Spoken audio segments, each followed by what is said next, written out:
Let's go on now to code up this example in Python. Let's start by writing some comments outlining what we want our code to look like. It might be useful to define the function so that we can call it over and over.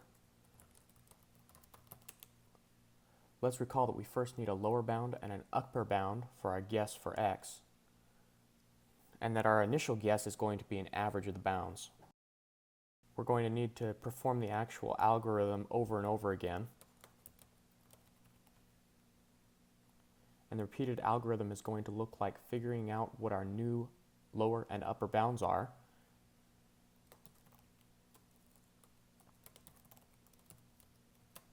and taking the average of those new lower and upper bounds to get our new guess. Okay, now that we've outlined what our code should look like, let's go ahead and fill it in. Recall that the function we're trying to find the root for is x squared minus 2.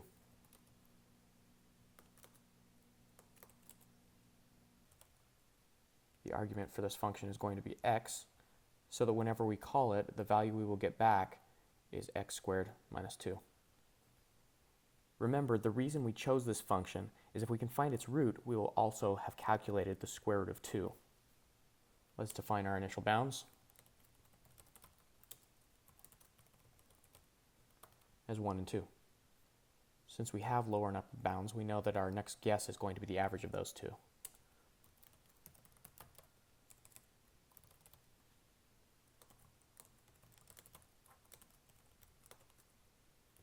Okay, now let's do the algorithm over and over in a loop. Remember, each time we apply the algorithm, our guess for x gets closer and closer to the root. But how do we decide when we're close enough?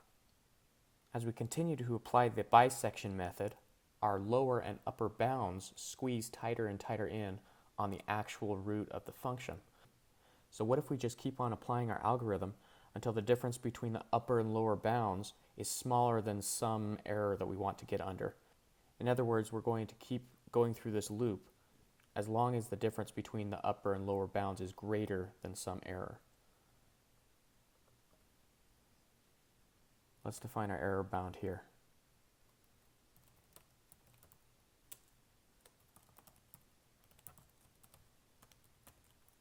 I'm going to arbitrarily choose 0.001 as how close to the actual root I want to get, but we could really choose whatever we wanted. Okay, back to our loop. We need to somehow choose what our new lower and upper bounds are going to be so that we can go ahead and go through our next iteration. Let's think about it. Right now we have a lower and an upper bound, and we have a current guess which is directly in the middle of the lower and upper bounds.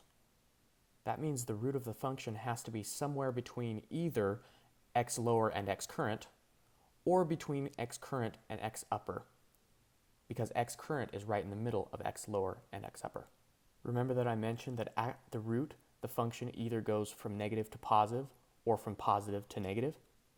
That gives us the clue to figure out which of these x's we should use for our bounds.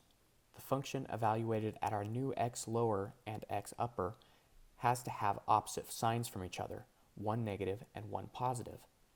Recall that if you multiply two negative numbers together or two positive numbers together, the product will always be positive. But if you have a negative number and a positive number multiplied together, the product will always be negative. We can use that fact to figure out which of these bounds we should use. So if the product of f at x lower and f of x current is less than 0, that means that the root must lie between x lower and x current.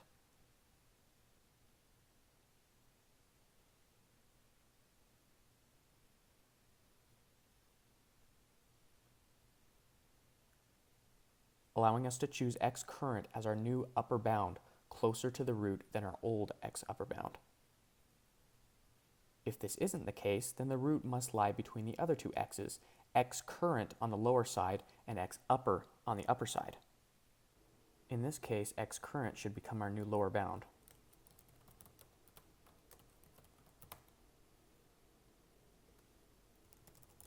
We'll need to indent this logic in order to make it happen as part of this while loop.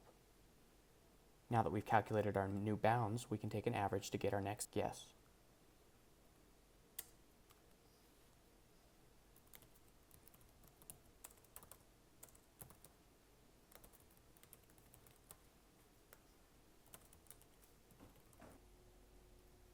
Now if we're to save and run this file, we should see that x current, after going through the while loop several times, has gotten sufficiently close to the actual root.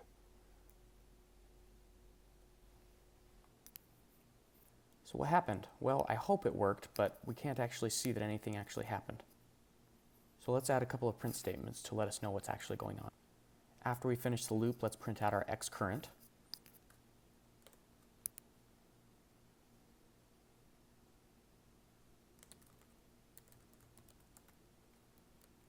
And since we know x current should be close to the square root of 2, let's print out the actual square root of 2 and see how close we got.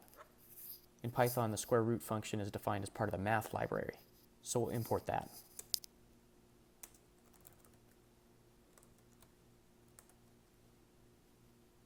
And there we have it. Let's give it a run and see what we get.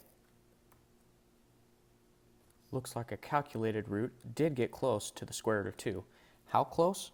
Well, we calculated out to the third decimal place, which makes sense considering the error bound we chose was 0.001.